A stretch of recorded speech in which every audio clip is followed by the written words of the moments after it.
Okay, here we are with Conversations with Jim here in New York City.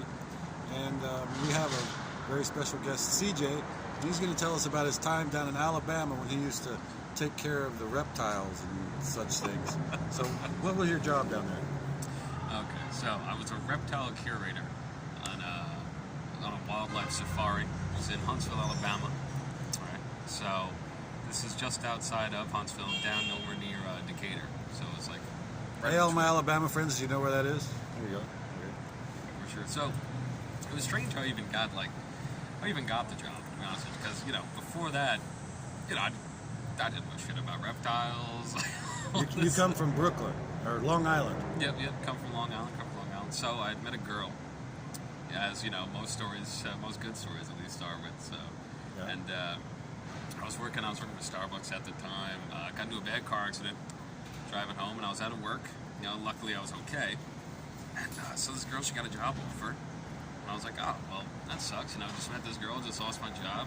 She's like, hey, well, there's a position open at this safari in Alabama. So, I might be able to get. So the wreck was in Brooklyn, or Long Island. Yep, in Long Island. There's a wreck over there. So she's like, I could put a word into this guy, and maybe we'll get you in. So I was like, what, sure with that. So long story short,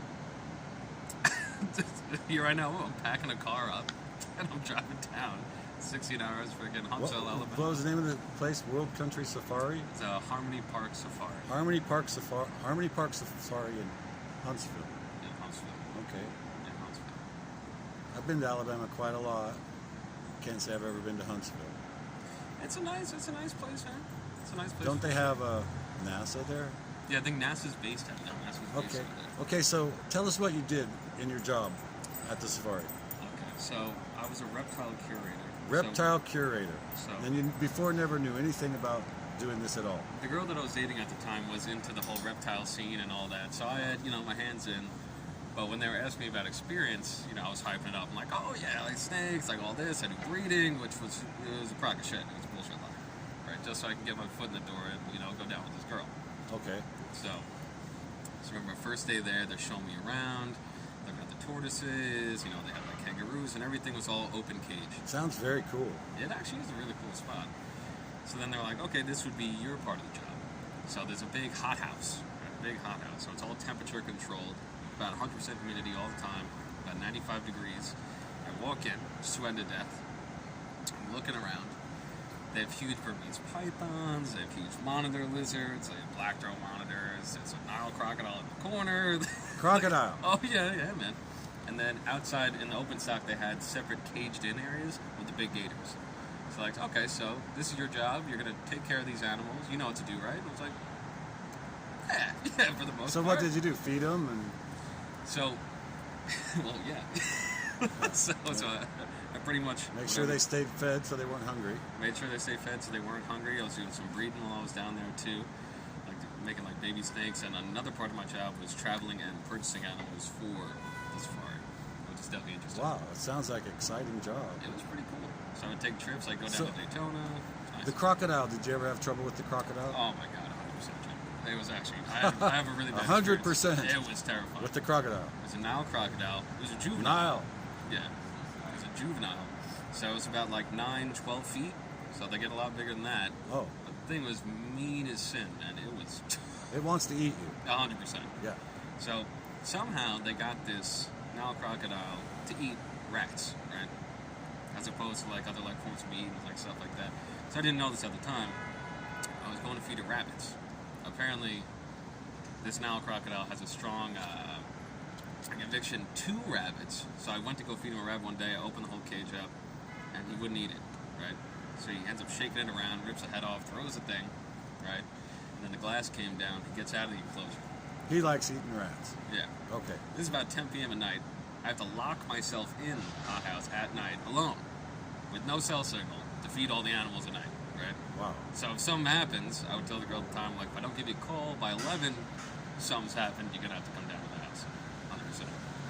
So this thing ends up getting out, and I'm freaking out. I'm running around, and I just have just a rope. Ended up having to lasso this. Had to lasso a crocodile. To lasso the damn crocodile. A guy from Long Island is lassoing a Nile crocodile. It was ridiculous, man. Had to call my boss up. Ready for Africa. It was some That's scary amazing. stuff, man. It was some scary stuff, dude. That's a trip. So is that the only time you had to like lasso one of these big animals? Or? No. That was just a one experience time with you the had to do it. crocodile. With other ones you had to. The Alabama Gators was that was a big deal. They're Alabama Gators. They're from Alabama. From Alabama, yeah. Wow, I wasn't really knowing Alabama had alligators. Oh yeah, man, 100%. So the gators that were on site, they were taken from local lakes and stuff like that, and they were essentially going to get killed by like poachers and things like that. So they were taken into almost like a sanctuary type area. So they were put in a safari. Roll Tide. Yeah. I love Alabama. 100%. Man. So they would essentially lay their eggs, and we were going to have a cold snap, right, which would have killed all the babies. So I had the option to either, get the eggs out, or unfortunately all the baby gators would die. I don't want that to happen. I don't want the babies. So what I had to do is essentially I would take a stick, and I had, again, a rope, which I would have to lasso more gators, and I would hop into these large enclosures, and I'd have to go get these babies out of the nest. There'd be a pile, probably about like a 4-foot pile of dirt, which I thought was just dirt at the time, filled with all the gator eggs, okay? So, I don't see any gators. I'm looking around. I hop in. Mama gator comes out of the water. She's pissed. She's in heat. She knows what's going on. She thinks this guy's going to come in here, steal the eggs, and get out of here. So I got about a 10-foot long pole. I got to tap her on the snout to try to back her up. And I'm having to lasso her. Miss about 3.5 times. I'm up in a tree now, trying to get a rope around this gator. Finally get her around the snout, tie her to a tree. It's about 5 feet away. I'm like, okay. All right, I know there's a male gator in here. He's about 18 foot. Big monster. He's lurking around, but I see the nest. So I go up to the nest. I start digging. I see a couple eggs. My hands are tingling. I'm like, Jim, what is it? I'm like, I don't know what's going on. What they didn't tell me is that these gators in particular lay their eggs in fire ant nests. Fire ant nests? Fire ant nests. Wow. So now I'm getting ripped up. Oh, wow. I'm trying to just move eggs as fast as I can. And while I'm halfway done, the daddy gator comes out of the water. He's a big son of a gun. Comes out, starts coming at me. I got my pole. I'm like, wow. Trying to poke him in the nose. And again, this is the first time I'm ever doing this. But the previous day, I swear to God, I was practicing lassoing. So you got to use your practice. Hey, man. Wow. Jumping right into the training. Yeah. End up get him on another tree, which is a freaking nightmare, man. I'm just watching this tree just shake back and forth. Now I'm scrambling. Get the rest of the eggs. And you can't rotate it. If you rotate the eggs, the air bubble doesn't move, so the babies will drown. So you're trying to be careful, but fast. And meanwhile, you got 2 gators coming at you the whole time, or at least trying to. I pray to God that the rope doesn't break. And I'm getting everything back out, hand the eggs off, get them in the golf cart outside the enclosure. Then getting them off the rope is a tricky part. So I'm using my pole, get one off the daddy gator. They don't really care as much as mom gators do, so he kind of just slinks back in. The problem is the mom, so I climb in the tree above her to get the rope off. Finally, the alligator was climbing the tree. No. I'm climbing the tree. Oh, you're climbing the tree. I'm in the tree up here. Gator's here. Got a pole. Trying to get the thing off. It gets off. She's pissed. And I'm having to hop tree to tree. And finally hop over the fence. And that was one of the 3 enclosures I had to do that day. You had to do it 3 times that day? 3 times that wow. day. So how long did you work at this place? About like a year. A year. And your girlfriend, her job was working with the... She was working with the hoof stock. With the what? The hoof stock. Hoof stock. So that, she was like working horses. with like... Yeah, there was like horses there.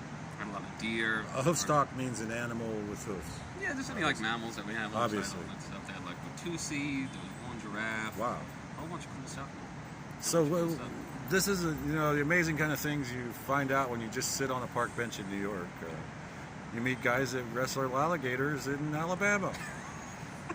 You're not wrong. So, wow, that's what makes New York so fascinating. So, what else? I don't know. That was the story you told me before that made me want to. And thanks a lot for doing this. Oh, yeah. I guess that's it.